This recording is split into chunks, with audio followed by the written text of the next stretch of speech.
तंबाकू के शरीर पर होने वाले दुष्प्रभाव। इस प्रकार से आपका ये 4 दुष्प्रभाव है। सिगरेट के धुएं से निकलने वाली कार्बन मोनोऑक्साइड गैस आरबीसी कोशिकाओं को नष्ट कर देती है, जिससे रक्त में ऑक्सीजन की जो परिवहन की क्षमता है वो क्या हो जाती है, कम हो जाती है। इस प्रकार से आपका ये तंबाकू वाला जो टॉपिक है वो समाप्त हुआ। तंबाकू के शरीर पर होने वाले दुष्प्रभाव।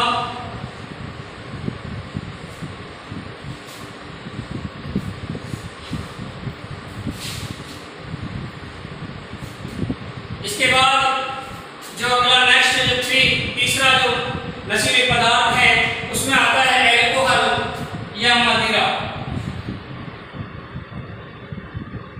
मदिरा या एल्कोहल। एल्कोहल या मदिरा। देखिए क्या है मदिरा।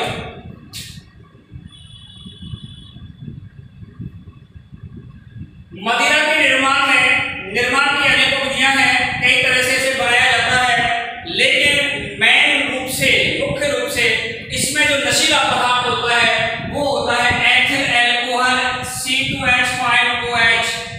एथिल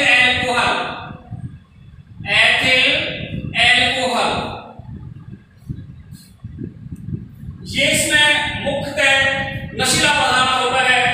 सभी प्रकार की मदिराओं में, जितनी भी मदिराएं होती है सब में नशीले पदार्थ के रूप में एथिल एल्कोहल को ही मिलाया जाता है। एथिल एल्कोहल के कारण ही ये मदिराएं नशीली होती हैं। कैसी होती हैं? नशीली होती हैं। आप सब जानते हैं, साधारण बोलचाल हम इसे क्या कहते हैं? शराब। क्या कहते हैं? शराब। तो शराब पीने से शरीर पर कौन कौन से दुष्प्रभाव देखने को मिलते हैं ये हम सभी अच्छे से जानते हैं। जो व्यक्ति लगातार रूप से मदिरा का उपयोग करता है, सेवन करता है, उसकी तंत्रिकाएं शिथिल हो जाती हैं। तंत्रिकाएं शिथिल हो जाती है मतलब तंत्रिका तंत्र जो होता है उसमें सामंजस्य की जो क्षमता होती है वो कम हो जाती है। सामंजस्य की क्षमता नहीं हो पाती और यकृत में जब एल्कोहल पहुंचता है तो यह एसिटाल्डिहाइड में बदल जाता है और एसिटाल्डिहाइड एक विषैला पदार्थ होता है। तीसरा जो इसका दुष्प्रभाव है वो है लगातार एल्कोहल का उपयोग करने से याददाश्त जो होती है यानी स्मरण की जो क्षमता होती है वो कम हो जाती है। बच्चा या व्यक्ति जो भी इसका लगातार उपयोग करता है उसको याद कुछ भी नहीं रहता, धीरे धीरे उसकी याददाश्त की मेमोरी धीरे धीरे डिलीट होती चली जाती है। इसलिए शराब का उपयोग या मदिरा का उपयोग नहीं करना चाहिए। ये कुछ कमियां हैं, कुछ दुष्प्रभाव है शरीर पर इसके जो हमें देखने को मिलते हैं। तो मदिरा क्वेश्चन में आप लिखेंगे एल्कोहल, लिखेंगे यहां मदिरा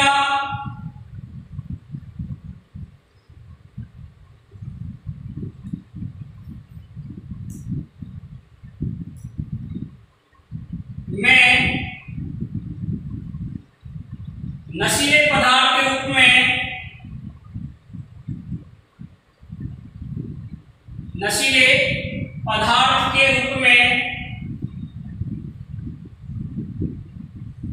एथिल एल्कोहल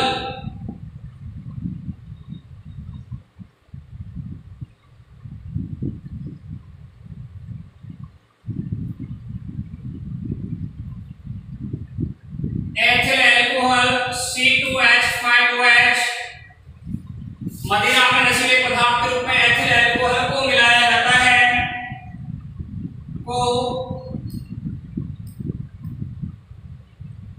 मिलाया जाता है। मदिरा में नशीले पदार्थ के रूप में इसे मिलाया जाएगा एथिल एल्कोहल C2H5OH। ये C2H5OH जो होता है नशीला पदार्थ होता है, इसके कारण नशा उत्पन्न होता है। अब है मदिरा के दुष्प्रभाव। मदिरा के दुष्प्रभाव। नंबर 1, अभी मैंने आपको बताया, लगातार जब कोई व्यक्ति लगातार रूप से मदिरा का सेवन कर रहा होता है, तो जब यह मदिरा यकृत में पहुंचता है, अधिक मात्रा में उपस्थित अल्कोहल यकृत में इसमें बदल जाएगा, एसिटाल्डिहाइड में बदल जाएगा। जो एसिटाल्डिहाइड एक ऐसा पदार्थ होता है, एक विषैला पदार्थ होता है। देखिए आप, लगातार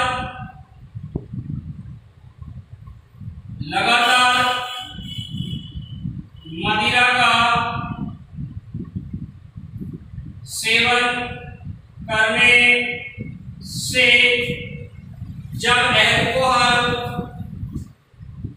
से जब अल्कोहल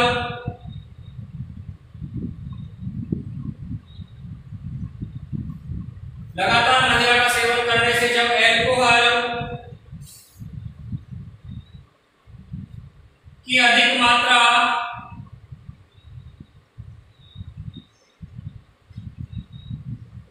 यकृत में पहुंचती है,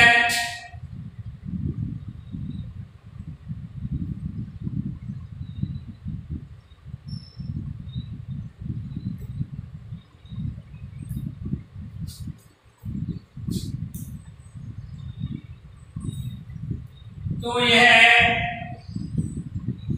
मदिरा के सेवन करने से जब अल्कोहल की अधिक मात्रा यकृत में पहुंचती है, तो यह एसिटाल्डिहाइड बना लेता है। एसिटाल्डिहाइड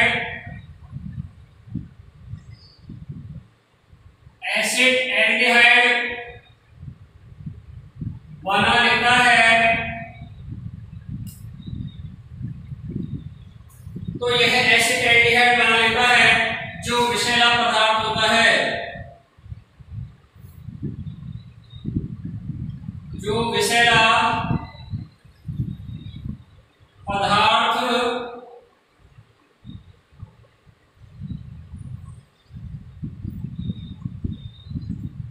होता है, जो विषैला पदार्थ होता है।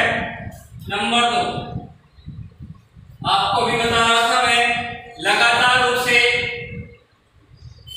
मदिरा का उपयोग करने से व्यक्ति की स्मरण क्षमता कम हो जाती है, याददाश्त कम हो जाती है। लगातार मदिरा का सेवन करने से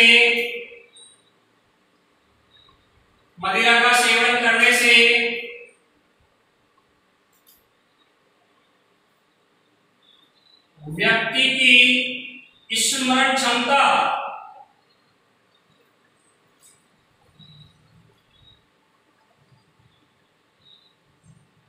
कम हो जाती है।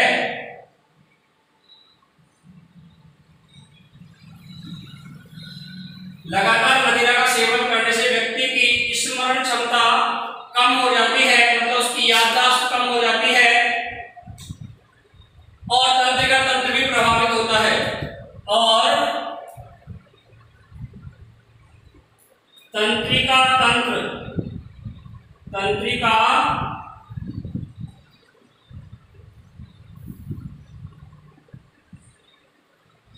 तंत्र भी प्रभावित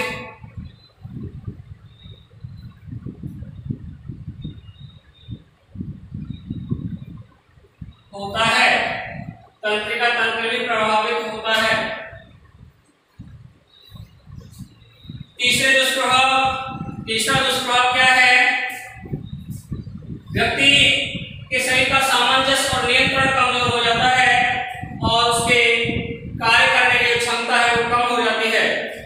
तो लिखेंगे हम नंबर 3 में, लगातार मदिरा का सेवन करने से लगातार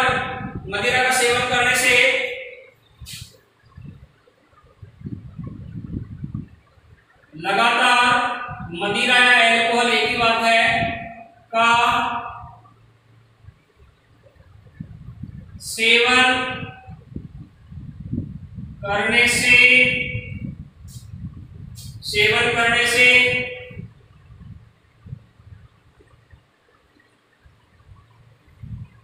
व्यक्ति के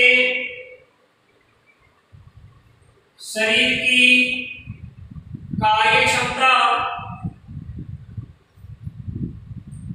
शरीर की कार्य क्षमता एवं सामंजस्य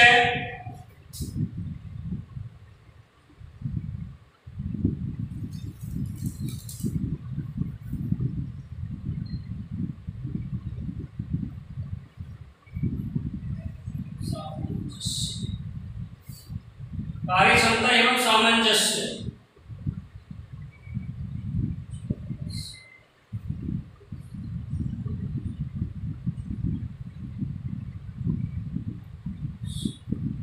कम हो जाता है,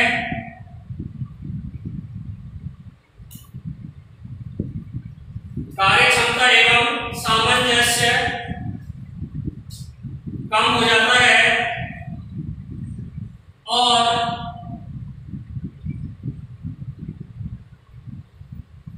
शरीर का संतुलन नहीं बन पाता।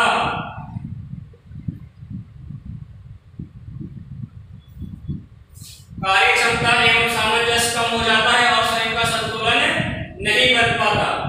ये इसका हो गया तीसरा दुष्प्रभाव। चौथा, सभी लोग जानते हैं शराब पीने से व्यक्ति की समाज में प्रतिष्ठा को ठेस पहुंचती है, समाज में उसकी प्रतिष्ठा धूमिल हो जाती है।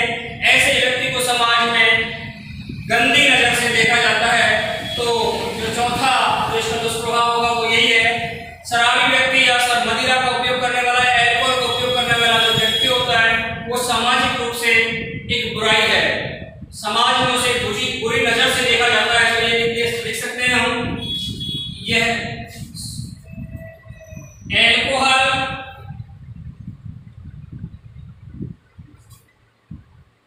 का उपयोग करना एक सामाजिक बुराई है।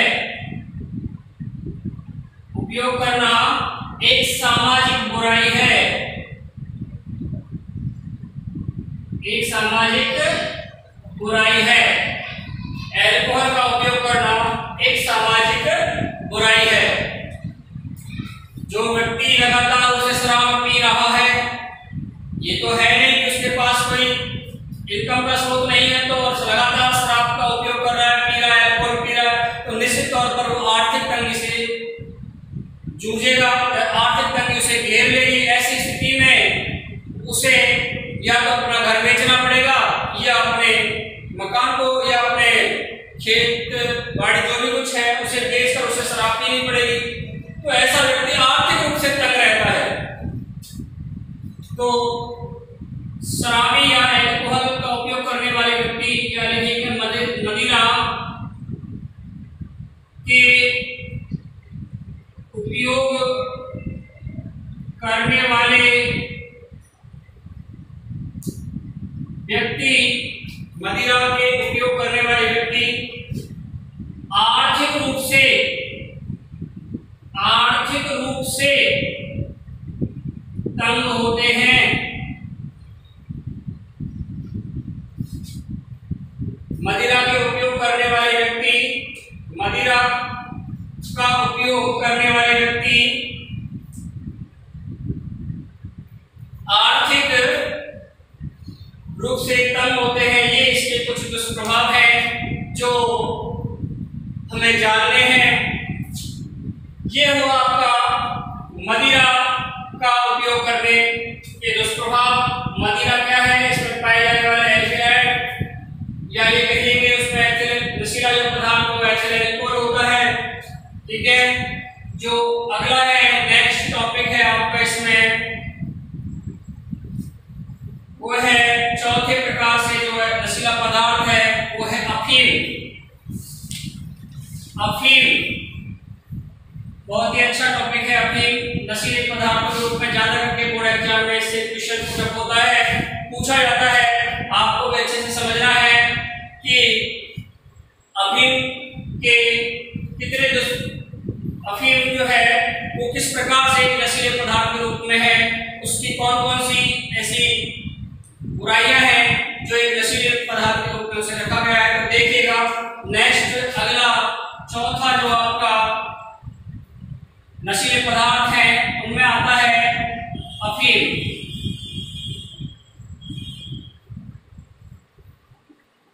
देखिएगा इसका जो वैज्ञानिक नाम होता है वो होता है पेपेवर सोमनिफेरम।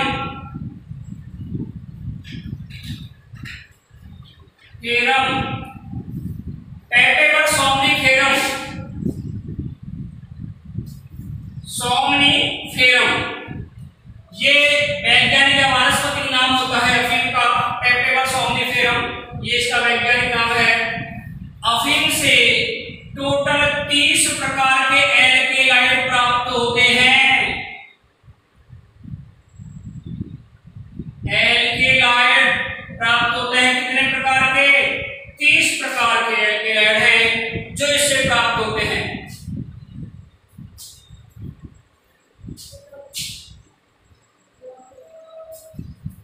प्रकार के एल्केलाइड प्राप्त होते हैं अफीम से। इन 30 प्रकार के एल्केलाइडों का वर्णन इस हमारे कोर्स में नहीं, केवल 5 एल्केलाइड हैं जिनका वर्णन हमें यहाँ पर अच्छे से पढ़ना है। उनमें है नंबर 1 मॉर्फिन, नंबर 2 है कोडीन, नंबर 3 है निकोटीन,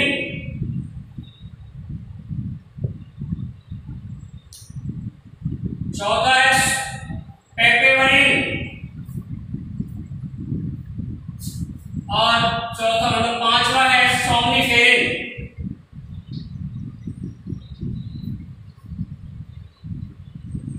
इस प्रकार से अफीम में 5 प्रकार के एल्केलाइड हैं, मॉर्फिन, कोडीन, निकोटीन, पेपेवरिन और सोमनिफेरिन।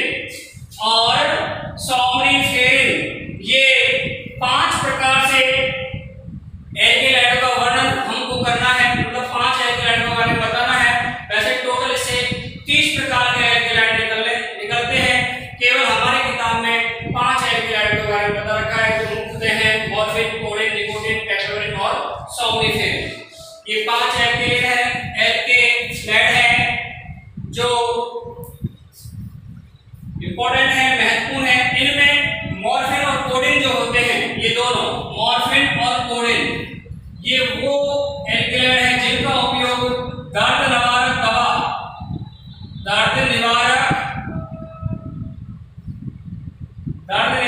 दवा बनाने में किया जाता है।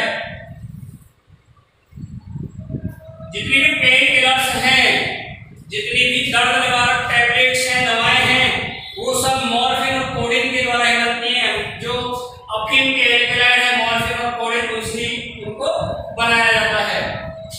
ये एल्केलाइड जो होते हैं नशा उत्पन्न करने वाले पदार्थ होते हैं। जब हमें हमारे शरीर के किसी भी पार्ट्स में दर्द होता है तो हम पेन किलर्स ले लेते हैं, दर्द निवारक टैबलेट ले लेते हैं। उन सभी दर्द निवारक टैबलेट्स होते हैं जो मॉर्फिन और कोडीन नामक एल्केलाइड होते हैं जो हमें शांत कर देते हैं, मतलब हमको उसका दर्द का एहसास नहीं हो पाता। तो ये मॉर्फिन और कोडीन दर्द निवारक दवा बनाने के काम आते हैं।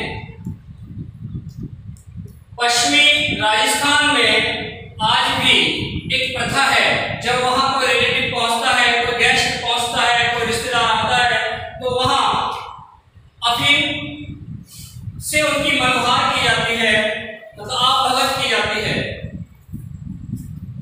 राजस्थान में आज भी जो माताएं होती हैं वो अपने बच्चों को सुलाने के लिए अफीम की छोटी छोटी गोली दे देती हैं, जिससे बच्चा सो जाता है। उन्हें तो लगता है बच्चा सो रहा है, लेकिन एक्चुअली स्थिति और ही होती है, बच्चे को नशा हो जाता है।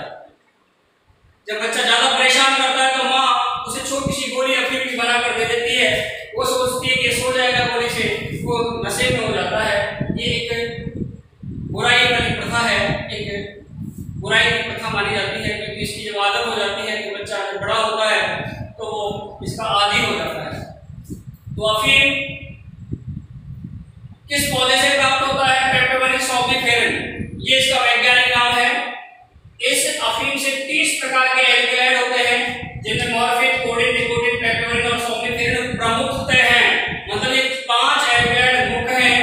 कौन कौन से हैं? मॉर्फिन, कोडीन, निकोटीन, पेपियोनिन और सोम्निफेरम।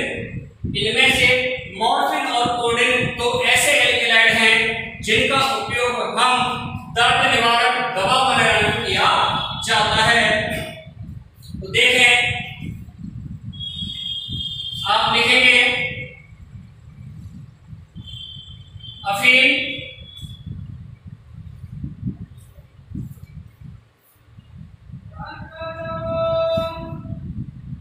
का वैज्ञानिक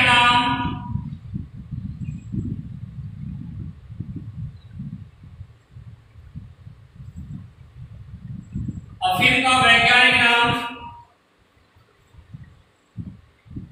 पेपेवर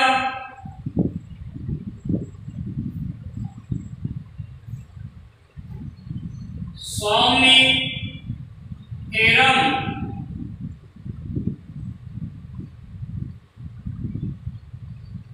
सोम्निफेरम है।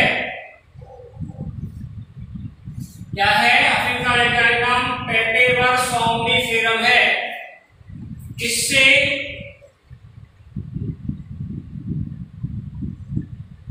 30 प्रकार के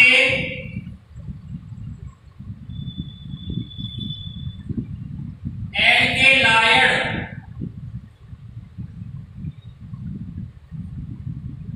प्राप्त होते हैं।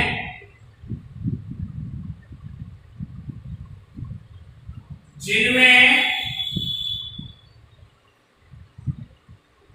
5 प्रमुख हैं। नंबर 1 मॉर्फिन, दूसरा कोडीन, तीसरा निकोटीन,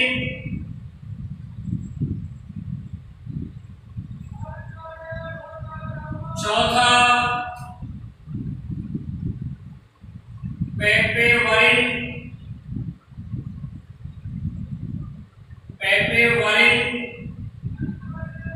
और 5वां है सोम्निफेरम।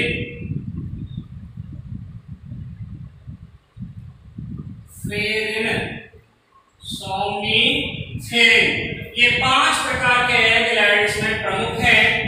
मॉर्फिन, कोडीन, निकोटीन, पेपेवरिन और सोम्निफेरम। इनमें से मॉर्फिन और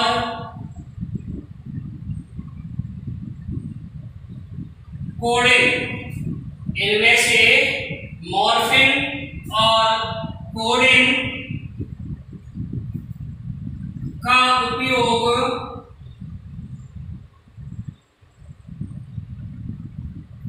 दर्द निवारक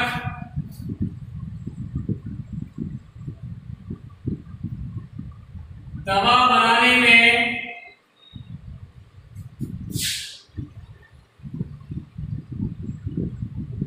किया जाता है। इनमें से मॉर्फिन और कोडीन का उपयोग दर्द निवारक दवा बनाने में किया जाता है। प्रिय विद्यार्थी, इससे अगली जो नेक्स्ट क्लास है वो आपको कल लगेगी। तब तक के लिए धन्यवाद।